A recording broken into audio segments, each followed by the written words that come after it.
Have a superb evening, kids. Here. This is the number where I can be reached. Call this number if you encounter a more serious emergency.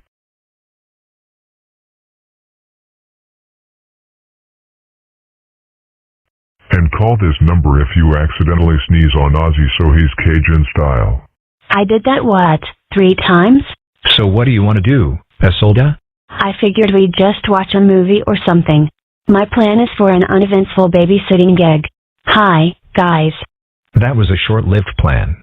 I'll go start bolting stuff down, on time as always. You look lovely as always. Your niece is looking after the kids, then? Yes. I don't think we have to worry. She's a young dragon conspiracy intern. She may not entirely avert trouble, but she'll delay it enough for our purposes. Can I jump on the couch? Sure. Here's the 37 forms you have to fill out first. That rules. You mean you dragons actually operate the big secret conspiracies behind everything? It's not as simple as that. Sometimes we're just no match for more conventional power. We're not always very good at this. I mean, look at Ozzy's grandma. She runs the liberal news media conspiracy. But I think she's kind of slipping in her old age. Look at today's headline. George W. Bush like totally cool. I guess maybe she could be using some kind of elaborate reverse psychology. Isolde. I've done it. I came up with a conspiracy worthy of a dragon. Dig this, my mom's CDs are all alphabetized. Right? So we all go over to my house and file all the BCDs under C. Hee. That should land you in the dock at The Hague.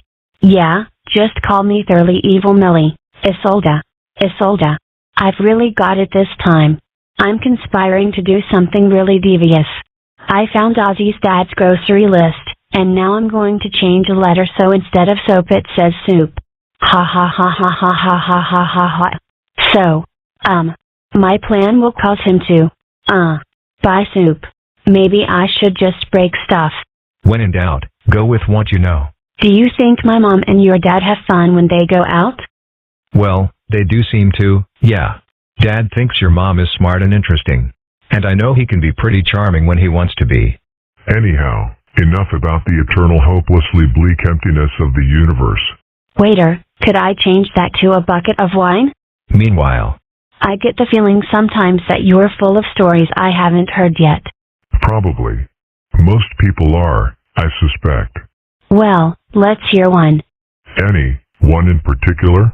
Like perhaps the time I rode a seesaw with Luciano Pavarotti and was consequently catapulted, literally, into the midst of the trilateral commission secret meeting with Gallagher? I was thinking maybe the story of how you adopted your son. Oh, you'd prefer one I didn't transparently make up. About 9 years ago, I began to feel that I had something to offer a child. I'd been waiting for a time when I might have settled down, as they say, with another dragon, when circumstances might be more conventionally conducive to family. But I felt I was ready. In raising a child, I hope to serve something larger than myself.